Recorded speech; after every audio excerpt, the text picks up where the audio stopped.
胡令公，你是大司马，军中诸将为你所尊，郑国郑我，各都不过是随着九郎在罗城外绕了个圈子，刀为沾血，剑为离弦，如此的功劳，当得起一个人10民大钱的赏赐吗？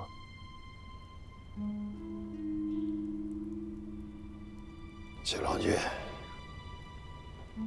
军中的那些娃娃们都是讲理的。张云这小子年轻，说的不对，有赏无赏，不是看是先是后，无功便不当赏，有功便不当不赏。九郎君，是。那一夜你是带兵的主帅，可否请郎君跟大王和当殿文武说说，平息程昭月之乱？你麾下的那些儿郎，是有功还是无功？是该赏还是不该赏？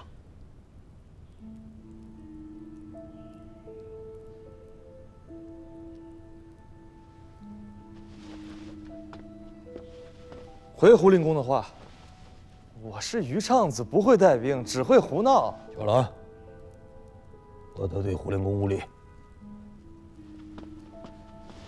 回禀大王，臣弟顽劣，没有大司马的本事，在军中是打过许多人的板子，却从未发过赏钱。混账！这是什么地方？这是孤的朝堂，不是博弈物理的酒肆渔场。大司马在和诸位相公商议国事，不是小孩子过家家。叫你去东南行营，那是为了让你跟诸位太尉将军学些安身立命的本事，不是叫你去胡闹的。军中最重的便是赏罚，赏罚不明，那是要败坏国事的。你自少顽劣，人家叫你是于丈子，那是什么好名声吗？孤原以为这么多年你长进了，能为国家做些事了，如今这么看来，是孤痴心妄想。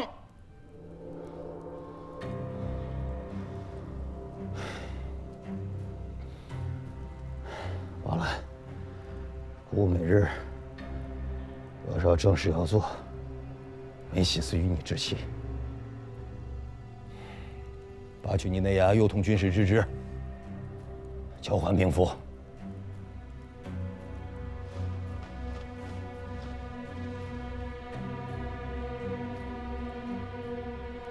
启郎，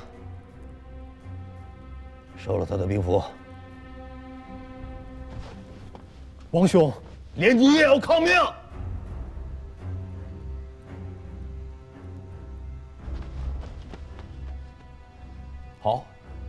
好，好，你有骨气，你硬气，收了他的兵符。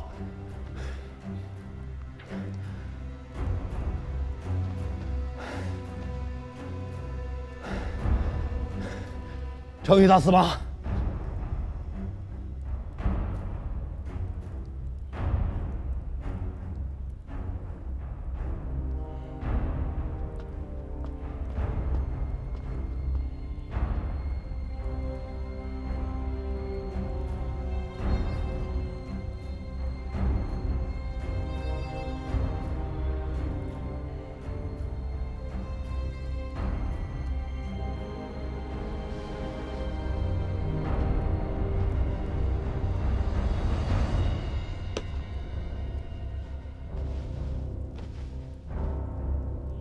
好在姑，还有大司马和诸位太尉将军，你既不会带兵，姑也不难为你。滚去台州，坐上一任知州，好好体味一番什么叫做世道艰难。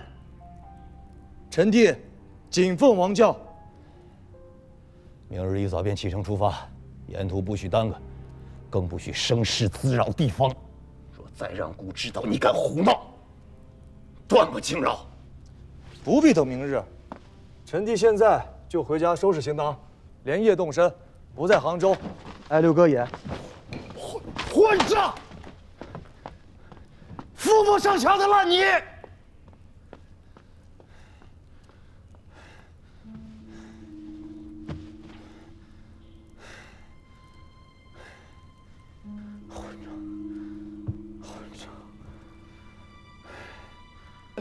大王，大王，大王，药还是要喝的，趁热喝了吧。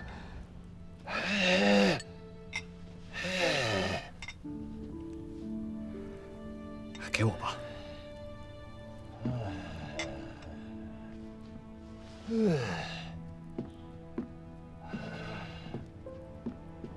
王兄，这药还温着，赶紧喝了吧。别急了，臣弟在。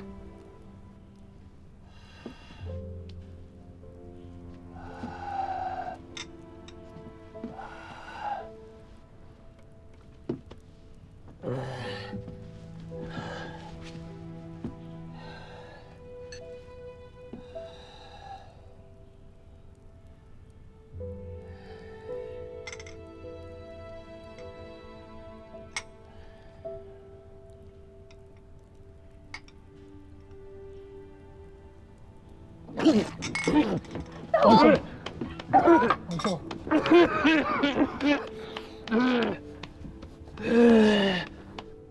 无法，无法。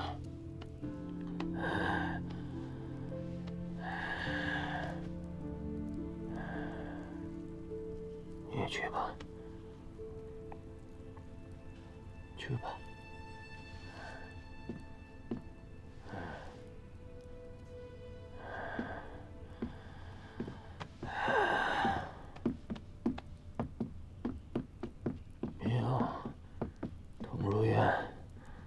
操你一刀救命！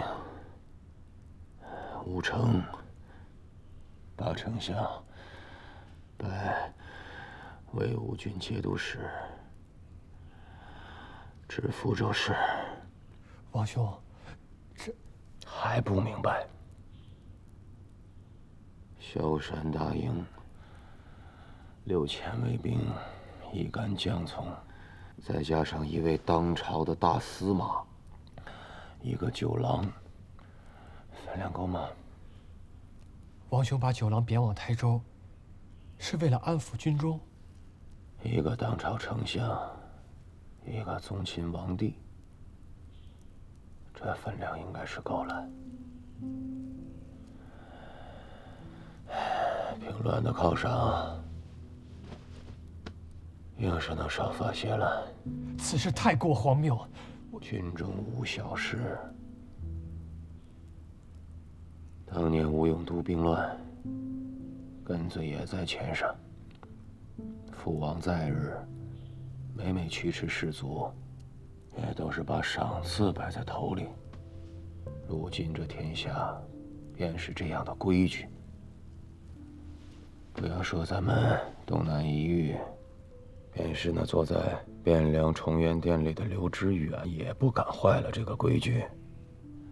吴成，他不是不明白，他是真没钱了。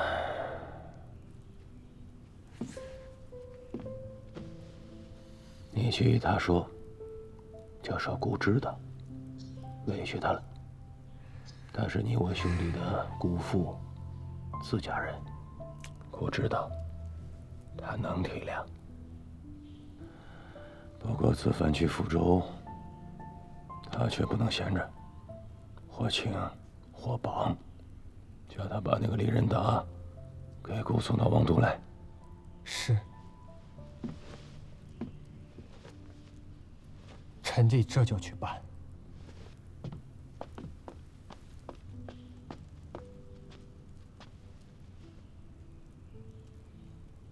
什么事？大王，九郎君来同大王请辞。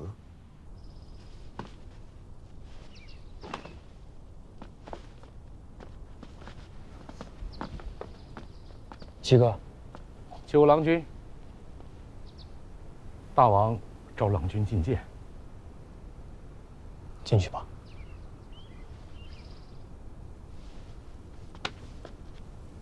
不要再跟他生气了。放心。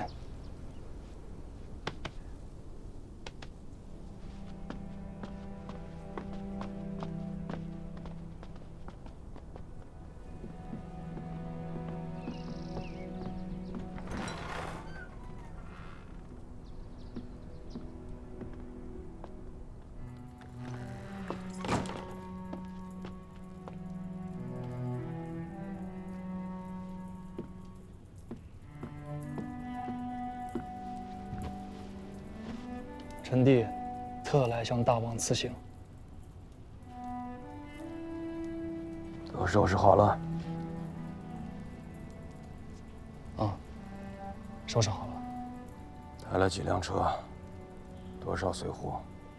只带了1辆车，10名随扈。在家千日好，出外一时难。穷家富路，这1辆车仅够了。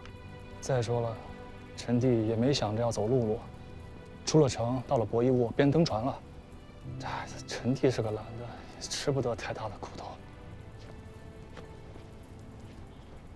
坐船？臣弟若是空着身子去台州，那也太对不起六哥当殿闹的这一场了吧？那自然不能白去啊。知道姑为何叫你去台州？知道。这个担子太重，确实委屈你了。臣弟身量小，力气又不足，却总得试一试才知道啊。今日在殿上，你有些莽撞了，知道吗？老令公都90了，想必也不会跟我这个小晚辈计较。有些话六哥不方便说，我却是个余丈子呀，诸事皆不避讳，我想说便能说。开罪军中，那是闹着玩的。都是七哥今日在殿上的那番话不该说。老头子在军中待了一辈子，从阿翁到阿爹，再到六哥，侍奉了咱们家3代人，有什么是他不明白的？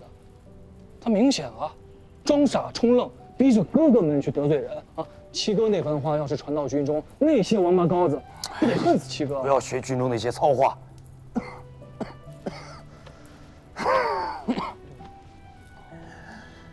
你是王子，也是王弟，不是囚霸。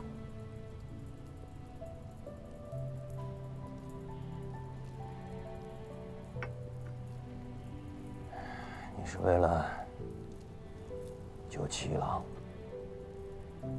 是啊，我当殿这么一闹，六哥当殿这么一恼，想必七哥那番话就没几个人能记得了。到时候犒赏的差事，六哥还是交给七哥做。一家兄弟嘛，总得有人做好人，也得有人做坏人啊。左右臣弟自幼便是个余丈子。再说了，这1年，坏人也做惯了。还是太冒险了，下次不许了。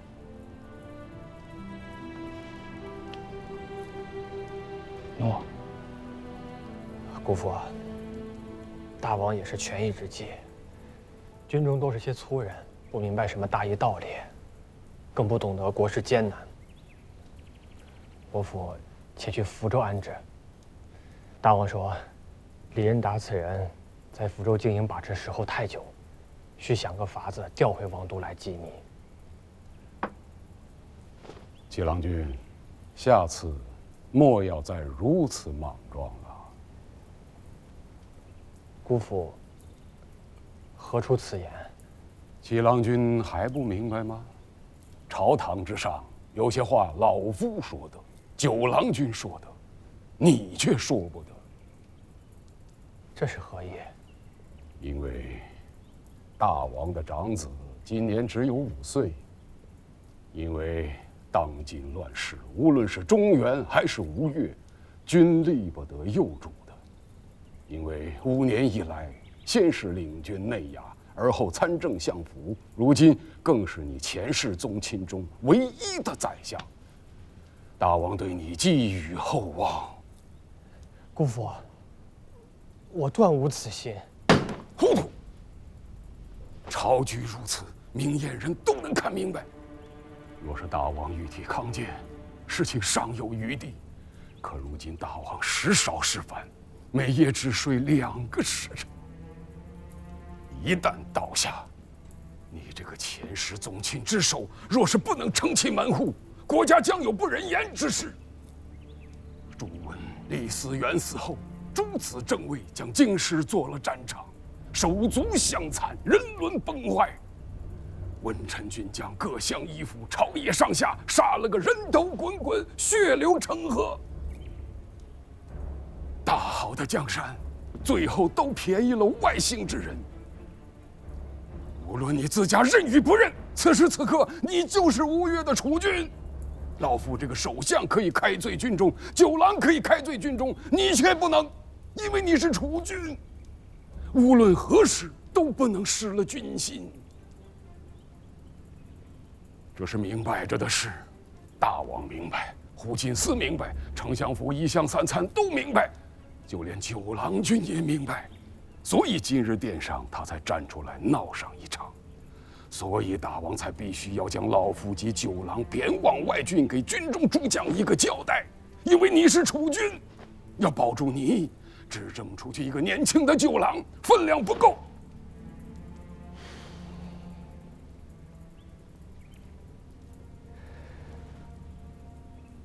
连九郎在殿上都看明白了，而我却才如梦方醒。九郎君闹上这一场，既是为了维护你，更是向大王及朝中公卿军将一个交代。他肆无忌惮开罪军中，是想告诉所有人，他无心储君之位。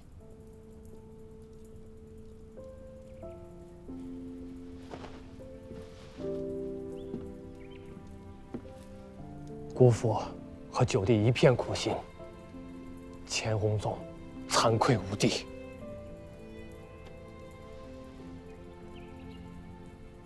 老夫出外，相府之内，袁德昭做了5年大参，禁卫丞相水到渠成。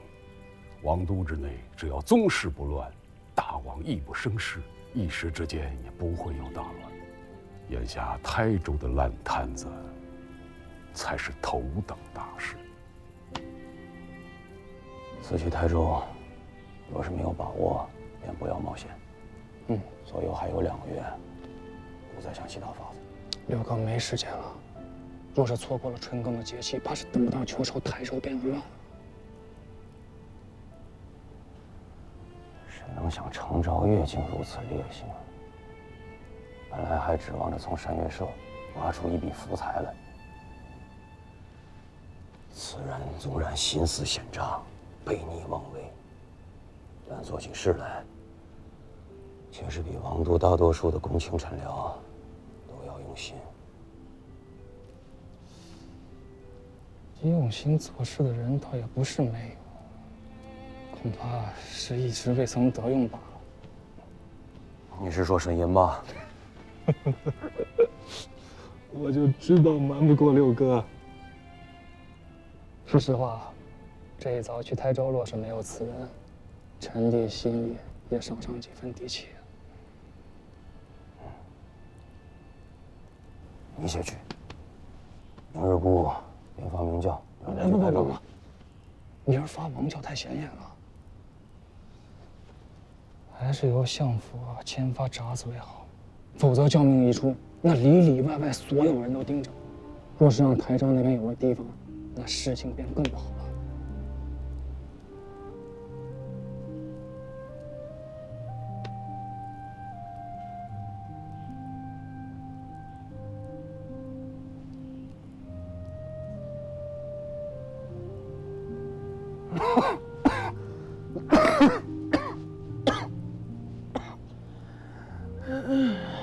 六哥，我是部队里。故事想起阿爹了。阿爹若是还在，看到你如今的样子，